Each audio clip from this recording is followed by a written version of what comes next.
aujourd'hui, je vais vous présenter Muriel. Muriel, la fondatrice de l'âme à la lumière, praticienne à la maison Passiflore Modo, et qui a rejoint le club Émergence depuis peu. Très peu. Très peu. En quelques mots, je vous rappelle que le club Émergence, c'est le club pour les entrepreneurs et les artisans du bien-être et du développement personnel, évidemment, où je vous accompagne à créer des bases solides et à développer votre activité à travers différents ateliers, à travers différents outils. Vous retrouvez toutes les informations sur les liens ci-dessous. Mais aujourd'hui, on est là pour découvrir Muriel. Dis-moi Muriel, est-ce que tout simplement, en quelques mots, tu peux te présenter aux personnes qui viennent te découvrir aujourd'hui? Alors, je suis donc Muriel, comme vous l'aurez compris. Je suis thérapeute holistique et énergéticienne, ainsi que médium et créatrice de bijoux et objets holistiques. Un parcours assez atypique pour arriver ici. J'ai été tout d'abord éducatrice, mais si je fais le remake de tout ce que j'étais, ça fait beaucoup. Mais j'ai toujours été dans le bien-être. Voilà, tu as toujours été de toute façon dans le milieu du bien-être, de l'accompagnement. De l'accompagnement. J'ai été coiffeuse. J'ai été agent de sécurité incendie, mais toujours au contact de la personne. Et pour finir, en tant qu'éduc. Et pour finir, en tant qu'éduc, tu as été éducatrice combien de temps? 10 ans. Pendant 10 ans. Et comment tu es passée de éducatrice à thérapeute holistique et médium? Alors, une longue histoire, parce que tout d'abord, j'ai eu le plaisir d'avoir de nouveau ma grand-mère paternelle qui est venue me rejoindre sur un moment de ma vie qui a été très compliqué. Elle est décédée il y a peut-être plus de 30 ans déjà. Elle était elle-même guérisseuse. Et ma période de vie était très complexe. J'ai d'abord travaillé sur moi. Ma relation de couple n'existait plus, mais il fallait que je me retrouve. Donc j'ai travaillé tout ce qui était l'amour de soi. Et de là, des choses se sont enclenchées. Et comprendre qui j'étais fait partie de ce travail qu'on approfonde de soi. Il y a eu d'abord ma vie perso, ma vie de maman. Et puis après, il y a eu mon travail où je ne me suis plus du tout sentie à ma place. Et il y a eu ce côté où j'ai frôlé le burn-out, il faut dire ce qui est. Mais tout en travaillant sur moi, je pense que ça m'a évité de tomber pleinement. Et de là, j'ai pris conscience que j'entendais beaucoup de choses, de tout ce qui n'était pas entendu, tout ce qui n'était pas dit par les collègues. Je me sentais totalement seule dans mon travail, alors qu'on était plus d'une vingtaine. Mais j'entendais tout ce qui n'était pas entendable et ça devenait très compliqué pour moi. Donc ça a été. Qu'est-ce que tu dis si tu veux bien préciser, qu'est-ce que tu entendais, qu'est-ce que tu appelles ce que tu entendais qui n'était pas entendable? Alors c'est par rapport aux personnes qui pouvaient me faire un grand sourire devant moi, mais tout ce qu'elles pensaient, tout ce qu'elles ressentaient, je pouvais le décrire. Et je voyais que c'était faux. Mais il y avait quelque chose de bizarre parce que je ne savais pas d'où ça venait, pourquoi j'avais tous ces ressentis, pourquoi je comprenais ce qui je ne devais pas comprendre au départ, parce que c'est caché par les personnes. Et du coup, j'ai vraiment pris le temps d'essayer de me trouver. Mais quand j'avais fait le travail sur l'amour de moi, j'avais vu quand même qu'il y avait pas mal de capacités qui pouvaient apparaître au fur et à mesure du temps.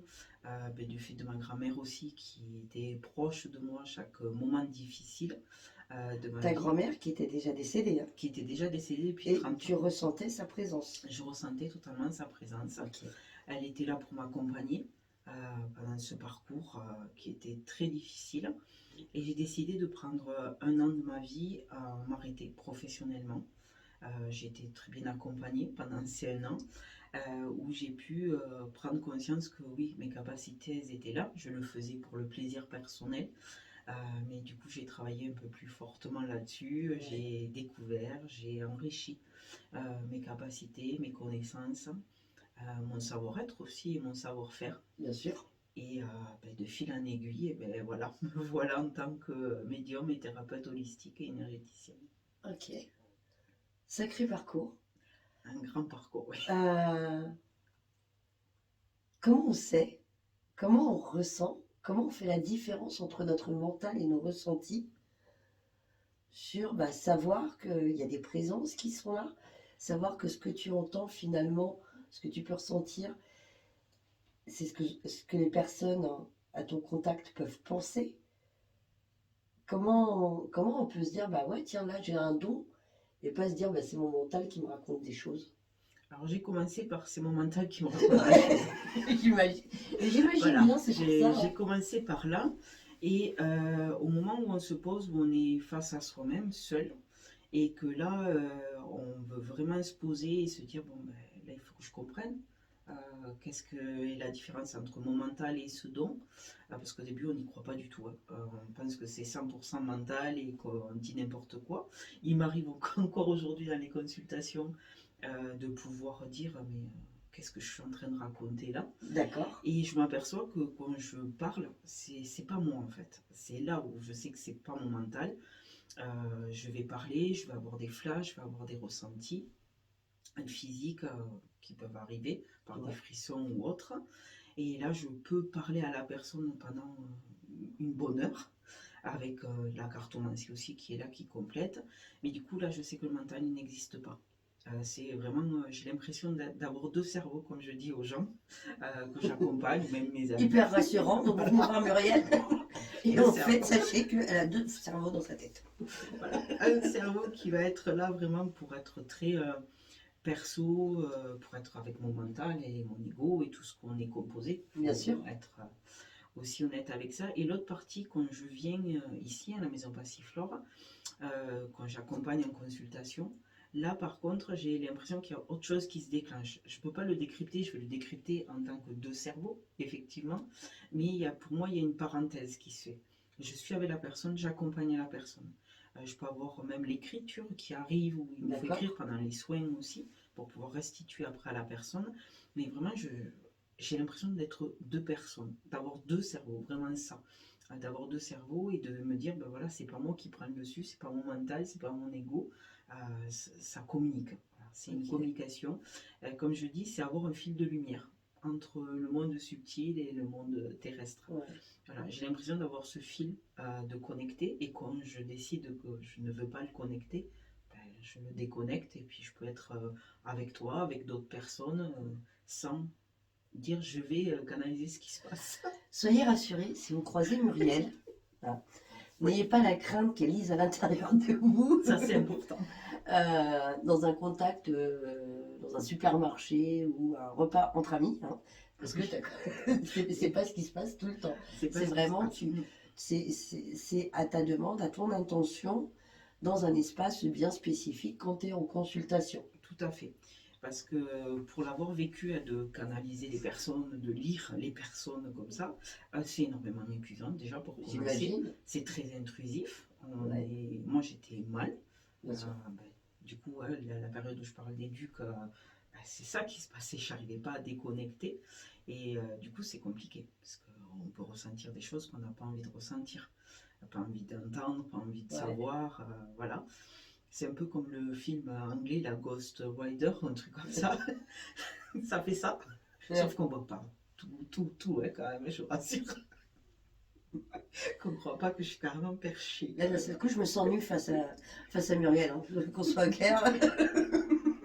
Ça va, j'ai déconnecté. Et c'est ça, alors en fait, c'est un de. Quand on reconnaît ses dons, euh, c'est un des apprentissages, du coup, savoir se brancher, se débrancher. C'est totalement un apprentissage. C'est long parce que il y a le mental aussi qui peut se mettre là quand on débranche et qu'on n'est pas sûr d'avoir débranché. Il faut dire ce qui est. Et on a l'impression de ne pas comprendre ce qui se passe. Ouais, j'imagine. Et du coup, c'est vraiment faire la part des choses. Moi, c'est une demande que j'ai faite. Consciente et inconsciente, les deux ont travaillé pour dire, ben voilà, là je vais au travail, je vais en consultation et là je branche. Et les autres moments, je ne veux pas être branchée parce que c'est trop compliqué à vivre et à gérer. Faire des courses, ça devenait invivable. Mais ouais, parce que C'est du coup, les avec bruits, la les foule sons, et tout, c'est ouais, très ça va être. compliqué. Ouais. Euh, mais ça a commencé depuis mon jeune âge, où c'était là. Mais au cimetière, très particulièrement, où D'accord. c'était branché non-stop et où j'avais peur tout le temps. Et du coup, Mais après, alors, au comprend. cimetière, c'est quoi? T'entendais les âmes errantes du cimetière? Des bruits, des sons, des D'accord. phrases à des moments aussi, très perceptibles, mais je ne voulais plus y aller parce que ça me faisait peur. J'étais trop jeune. Mais ça, c'est depuis la disparition de ma grand-mère, il y a D'accord. 30 ans. Donc, voilà. Et au moment où j'ai dû vraiment prendre la décision de qui j'étais, professionnellement parlant, j'ai eu une autre visite au cimetière. Et là, par contre, les bruits et les sons, j'ai dit stop parce que je ne vous comprends pas. C'est pas possible pour moi. Et quand je suis revenue, j'ai demandé à ce qu'on m'explique clairement les choses. Parce que voilà, ça me faisait trop peur. Ouais. Et là, ça a été plus clair les choses et j'ai compris qui j'étais à ce moment-là aussi. Ma période de ma vie était très limpide après tout ça. Et c'est là où on sait qu'on peut débrancher ou ne pas débrancher. D'accord. Ça a été une révélation pour toi et Tout à une fait. facilité pour assumer qui tu es Totalement. dans ton entièreté. C'est ça. Ouais.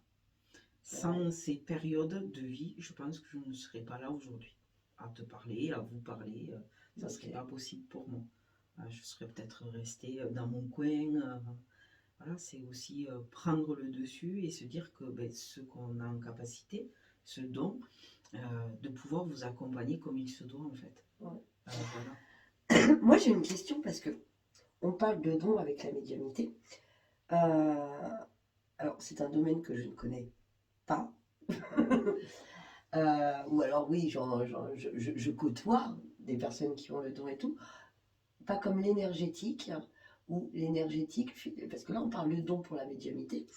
L'énergétique, l'énergétique, c'est quelque chose qui m'a toujours attirée, que je ne pratiquais pas dans ma première partie de vie, à laquelle j'ai été initiée et qu'aujourd'hui, je pratique, j'ai des ressentis, je fais des soins, il se passe des choses.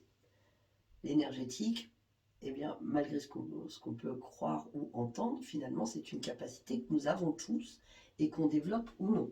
Tout à fait. La médiumnité. La médiumnité, c'est quelque chose d'un peu plus particulier. Ouais. Je pense, alors ça c'est que mon point de vue, hein, on est Ouais, d'accord, hein, c'est chacun ta a son vision, point de vue. bien sûr. Je vois ça plutôt comme un don. Après, on peut utiliser la cartomancie, si on veut se rapprocher un peu plus de la médiumnité, comprendre certaines choses. La cartomancie, je pense que tout le monde peut l'apprendre. Ça, voilà. Tout le monde peut essayer, s'essayer. De toute façon, avec tous les oracles qu'on voit Bien sûr, ouais, de toute dans tous façon, les oui. espaces, voilà, tout le monde peut l'utiliser. La médiumnité, c'est quelque chose avec quoi on ne peut pas jouer. Parce qu'on va au contact des défunts aussi. Alors pour ma part, je ne vais pas le déranger, mais quand ils ont décidé de venir à moi, ben, ils sont là. Voilà, je ne peux rien faire de plus. Mais physiquement, je ressens ce côté-là qui vient, ça vient me picoter, tout sur le côté gauche, et je sais que je suis en communication. Et là, je peux commencer à travailler, à faire ce qu'il y a à faire sur ce moment-là. Mais voilà, c'est vraiment pas un jeu. Il faut vraiment pas se dire, ah ben moi, j'ai la capacité Ouais, d'être médium, je peux. Il faut faire attention parce que le mental, on parlait du mental tout à l'heure, bien sûr. et le mental peut prendre le dessus et penser qu'on est médium et qu'on entend des voix et qu'on peut décrire telle et telle personne. Il faut vraiment faire très très attention avec la médiumnité. Euh, tout ce qui est contact des défunts, ben, beaucoup de personnes ont envie de savoir comment Oui, va le c'est vrai que, défunt ouais. et c'est compliqué de dire mais moi je fais pas de contact défunt comme ça. Ils viennent à moi si ben, on est en consultation, ben, s'ils doivent venir ils viendront, je vais pas les déranger. Mais voilà, j'ai quand même cette partie qui est là, je ne veux pas l'enlever. Je pense qu'elle m'a été offerte par ma grand-mère le jour où elle est partie, parce que j'étais proche d'elle le jour où elle est partie. D'accord. J'étais à ses côtés, j'ai échangé avec elle, je dois avoir une dizaine d'années. J'ai parlé comme si elle était là en fait. T'avais 10 ans? Oui, j'avais 10 Ah ans. ouais, J'ai parlé comme si elle était avec moi, quoi. d'accord. Et mais elle était sur son lit de mort, quoi. Enfin, voilà, elle était plus là. Mais son âme était encore là, son esprit était encore là parmi nous, en train d'échanger. Et moi, j'ai eu ce plaisir-là d'être auprès d'elle et je remercie chaque jour ce moment-là, quoi. Ouais, j'imagine. Et je pense que cette transmission a été à ce moment-là. Et Ok. qu'on ne voit Ouais. pas, qu'on peut fermer. Ça, on peut le fermer aussi, c'est comme les capacités. Ouais. On peut fermer, mais à un moment donné, ça te rattrape, quoi. Très clairement. Et après, tu en fais ce que tu veux, soit tu Bien travailles sûr. avec ou pas, mais voilà. C'est assez. Moi, je suis toujours stupéfaite par cet univers et savoir tout ce qui peut se produire.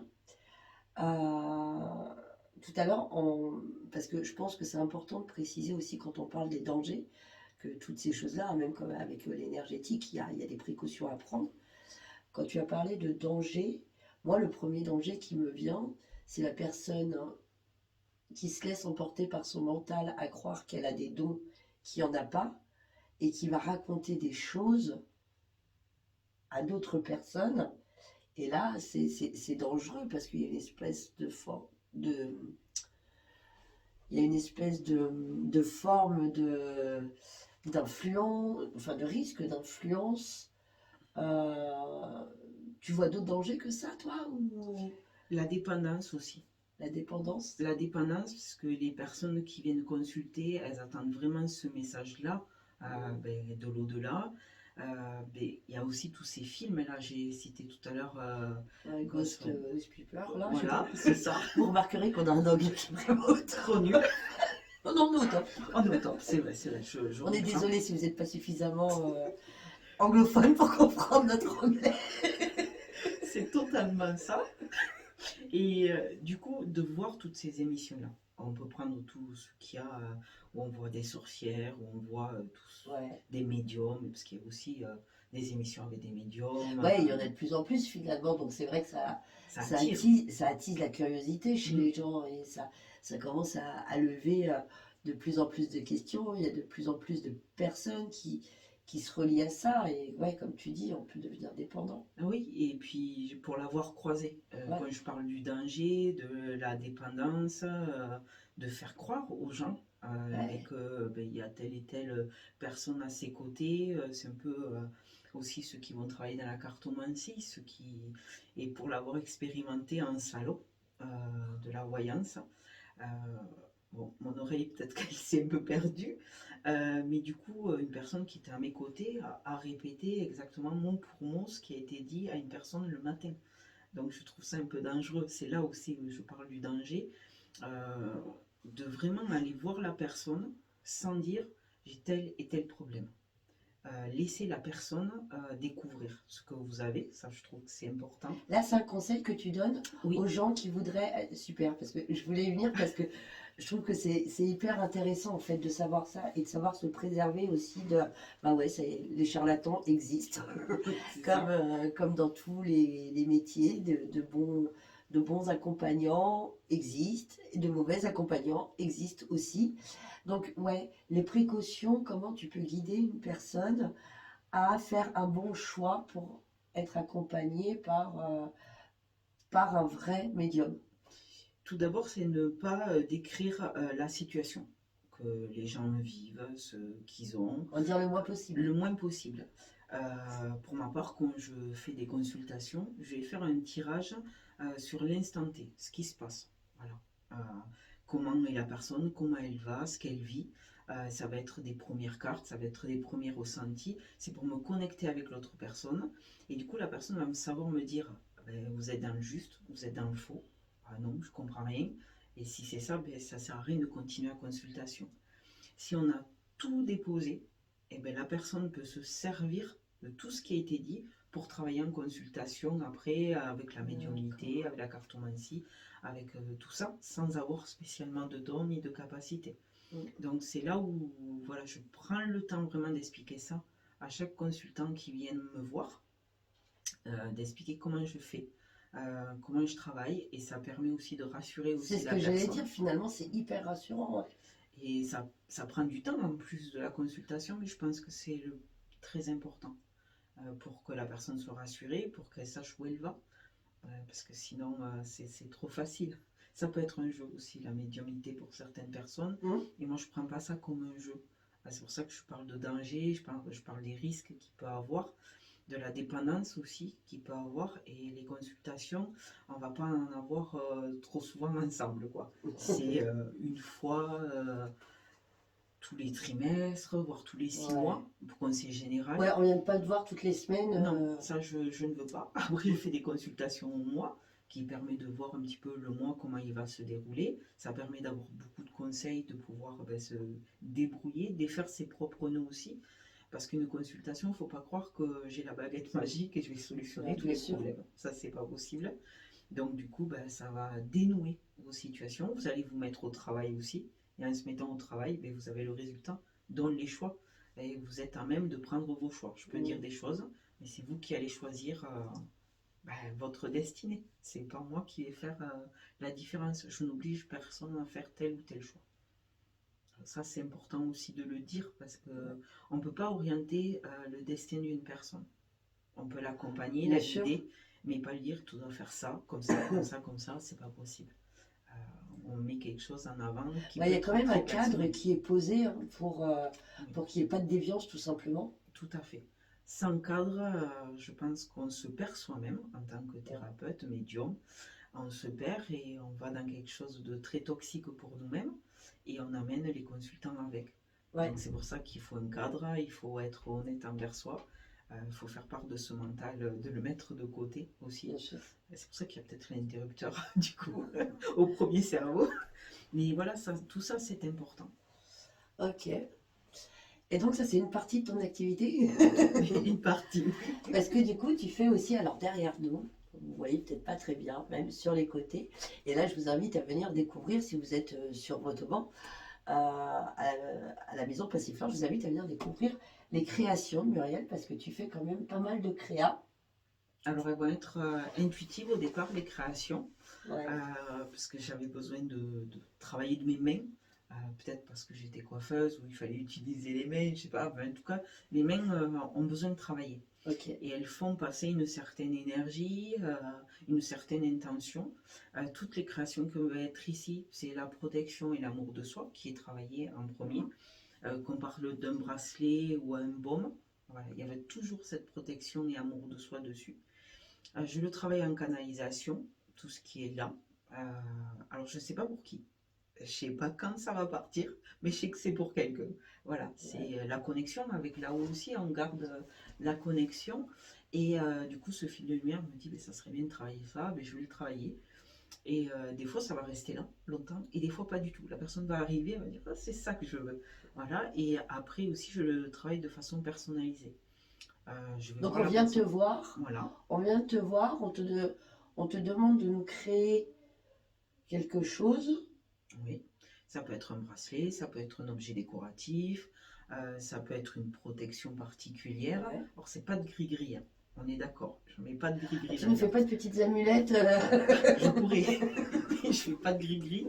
Le seul gris-gris que j'ai, ça va être l'échelle de vie que je travaille. Ouais. Au 40 nœuds de sorcière. Ça, oui, ça va être le principe d'un gris-gris avec le chapelet qu'on va mettre ensemble. Mais tu vas venir me voir ou vous allez venir me voir et vous n'avez pas besoin de me raconter votre vie une fois de plus, ni vos besoins. Je vais aller canaliser vos besoins. Ouais. Tu peux venir pour une copine et je vais canaliser pour la copine juste Ouais, avec parce le qu'on peut prénom. faire une surprise aussi à Tout quelqu'un. à fait. Ok. Et de là, je vais canaliser, je vais dire, il faudrait ça, ça, ça à la personne. Et du coup, vous allez me répondre oui, non, comme toujours. Et après, je vais me mettre à créer. Et là, pour la création, on va se laisser le délai d'une semaine, parce qu'il faut le temps que les choses se mettent en place. Il faut que je le mette en énergétique, parce que tous les produits qu'il y a ici, ils ont voyagé. Que ça soit de la pierre naturelle, bien sûr. aux graines d'encens, je me dois de remettre tout en énergétique pour que les vertus soient justes pour la personne. Ok. Voilà, ma façon de travailler là-dessus. Ok. Alors, on a la médium thérapeute, on a la créatrice. En règle générale, donc la création, on a bien compris, les gens ils viennent, ils te passent des commandes sur des choses spécifiques. En règle générale, en tant que thérapeute, les gens, est-ce qu'il y a une thématique qui revient souvent pour lesquelles les gens viennent te voir? Alors, qui viennent me voir, si je fais un petit tour global, c'est souvent des femmes qui viennent me voir suite à des séparations dans leur vie. Ouais. suite à des moments où elles sont un petit peu perdues dans leur choix, soit professionnel, mais c'est vraiment plus personnel, bien souvent. Alors le pro vient en plus parce qu'il vient se rajouter. Oui, de toute façon, c'est Voilà, lié, hein, c'est lié. On vient dénouer ensemble. Alors ça peut être du soin énergétique, comme tu disais tout à l'heure, au pouvoir de la femme. Je travaille le féminin sacré euh, énormément et c'est vraiment accompagner la femme. Et je peux avoir aussi des hommes ouais. que j'accompagne, mais eux aussi seront en cours de séparation ou une fin de D'accord. cycle qui fait qu'ils ont besoin d'être accompagnés à ce moment-là. Ah ouais, c'est dans une phase de transition, de transformation, Tout de à fait. changement de cycle. Oui, tout à fait. Ok, ok. Donc, tu as tout ça. Et toi, donc, tu as décidé d'exploiter tes dons, Oui. ta créativité. J'ai besoin d'unir les deux. Dans quel but? C'est quoi tes objectifs et ta mission à travers ça? Alors, ma mission à travers ça, c'est d'accompagner au plus juste la femme comme l'homme, comme l'enfant, si elle a besoin, d'être un guide sur Terre. Du coup, puisque avec ce fil de lumière, les guides m'envoient l'information et je vais guider à mon tour pour défaire cette pelote de laine qui est trop nouée. Et ce matin, j'ai eu une dame qui est venue sur les conseils d'une amie qui m'a dit que je l'avais aidé à débroussailler son chemin. Je trouve ça très C'est beau. beau. Je trouve ça très très beau et voilà, moi je l'avais en tant que pelote de laine à défaire les nœuds Ouais, pour pouvoir retricoter sa vie et elle me disait qu'elle, ça a été débroussailler son chemin pour y voir plus clair. ouais, c'est chouette. Si tu avais un conseil à donner aux personnes qui nous regardent par rapport à tes expériences de vie, à tes capacités, à qui tu es, pour leur mieux-être, à ces personnes, tu leur dirais quoi? Tu aurais envie de leur donner quel conseil? Oser être et investir sur soi. Oser être et investir sur soi. C'est tout ton cheminement finalement. C'est tout un cheminement. Et un très beau cheminement, parce que vraiment, moi j'ai découvert Muriel il y a pas si longtemps que ça. C'est une rencontre de cette année 2023 et une belle rencontre de cette année 2023. Parce De qu'on même. a un cœur qui est énorme quand on est au contact de Muriel. C'est juste. Voilà. Donc, c'est important pour moi de te le dire aussi. Merci. Est-ce que tu peux nous dire, eh bien, les gens qui te découvrent là et qui disent, bah tiens, moi j'ai envie d'aller découvrir un petit peu l'univers de Muriel. Comment est-ce qu'on peut rentrer en contact avec toi? Comment on fait pour pouvoir avoir la chance d'être accompagné par toi? Où est-ce qu'on te trouve et de quelle manière? Alors, on va me trouver très facilement sur Instagram, sur De l'âme à la lumière, qui a été un nom fort que j'ai mis l'année dernière, il y a un an pile, à De l'âme à la lumière sur Instagram. Sur Facebook, j'y arrive doucement, faut pas trop, voilà, doucement, Chaque chose en son mais on temps, peut on me respecte le rythme. contacter là-dessus. Par téléphone, surtout par téléphone, si vous n'arrivez pas à m'avoir, utilisez vraiment les SMS, parce que voilà, le Ouais. contact écrit va plus vite pour moi. Et après, ben, au niveau de la Passiflore, vous pouvez retrouver ma page qui est inscrite depuis quelques jours. Voilà, Ok, voilà, ça y est. ça y est. Je suis répertoriée en tant que praticienne à la maison Passiflore. Yes. Voilà, et il y aura aussi des moments où on pourra me découvrir, que j'ai un projet bien sûr, sur des offres découvertes, une demi-journée où les gens vont pouvoir venir me retrouver pour tester. Voilà, pour un petit budget, se dire ben, qu'est-ce que je peux découvrir sur moi. Mais ils auront un message de leur guide et après, bon, on verra ce qu'on peut faire ensemble après. Ok. Voilà. Donc, les réseaux sociaux, ne vous inquiétez pas, sous cette vidéo, vous allez avoir toutes les coordonnées. Pour le coup, ce sera moi votre guide. Je vais vous tracer le chemin pour trouver Muriel. Sur les réseaux sociaux, à la maison Passiflore Motoban, là où vous trouvez Muriel et comme vous avez pu rencontrer Catherine ou Laure ou même Nadia jusque là. Ok. Est-ce que tu as envie de dire quelque chose pour clôturer? ce Pour rendez-vous. clôturer, je vais te dire merci tout d'abord de ce moment d'échange que nous avons eu. Merci d'avoir ouvert toi aussi ton cœur sur le club Émergence qui m'a fait prendre conscience qu'il fallait aller jusqu'au bout de ses propres rêves et pas juste les rêver. Je vous le dis à tous, mais je ne le fais jamais moi-même. Donc là, je l'ai fait. Osez être vous, surtout, et au plaisir de vous retrouver. Et oui, au plaisir. Alors, je tiens à te remercier aussi pour tout ça. Et au plaisir, parce que comme j'ai pu vous expliquer, si vous n'avez pas vu les vidéos précédentes, je vous invite à aller découvrir tous les thérapeutes. Et c'est qu'un premier rendez-vous.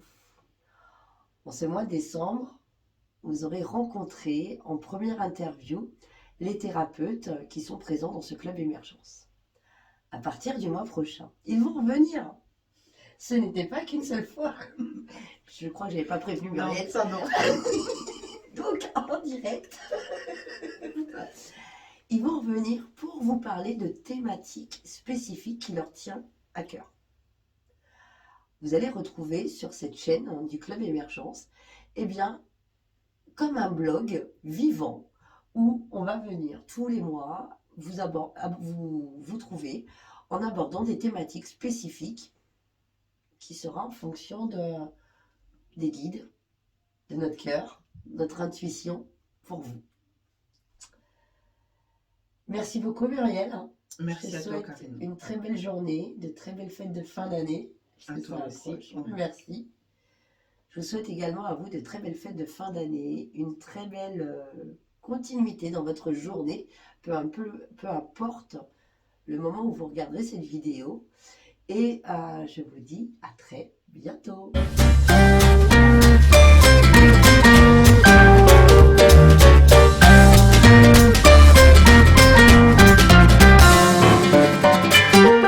Shutterstock Music.